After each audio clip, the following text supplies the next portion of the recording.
I have to go back many, many years to tell you when I was saved. I actually will start with the fact that I was born and live here in Delaware County most all of my life. And in 1975, I got married, and the gentleman I married I had children, so I had a stepchild who bought a Bible for me. And I thought, well, that's a good book to read. So I took one summer and I started reading the Bible, and all of a sudden I came up with different questions. Well, why is this, or how does this fit in, or whatever? And then, of course, the first thing I thought was, I'll just go to church. I can find answers there, right?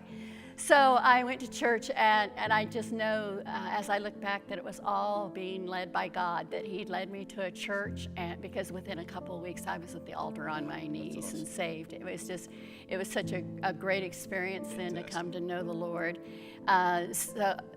And little did I know that that was going to be my lifelong relationship with Christ.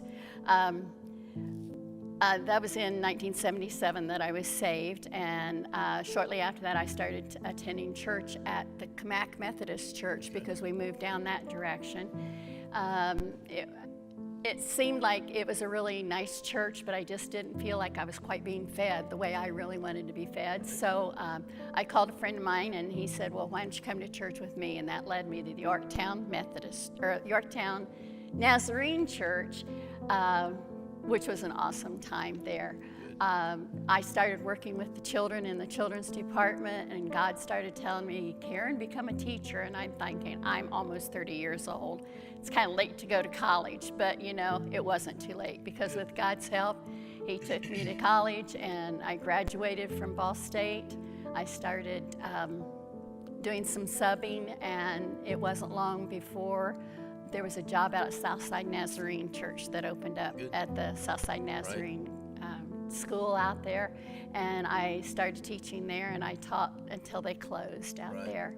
From there, God led me to Garden View Funeral Home, which sounds like a big change, but I was still helping people. Only instead of children, it was adults. Right, that's how you got involved in our grief share. Yes, like we exactly, did, right? As a matter of fact, in April of 2010, my husband passed away, and that was my first real big grief experience. Okay. I mean, I'd had a great-grandmother pass away at an older age, so it wasn't that big a deal. But when he passed away, then I was on my own and trying to get along on my own and everything. And I met Bob, my husband that I have now, and we were married then in 2012. I kind of pulled away from the Nazarene Church at that time because he had been raised as a Methodist. So we started attending Center Chapel. Okay.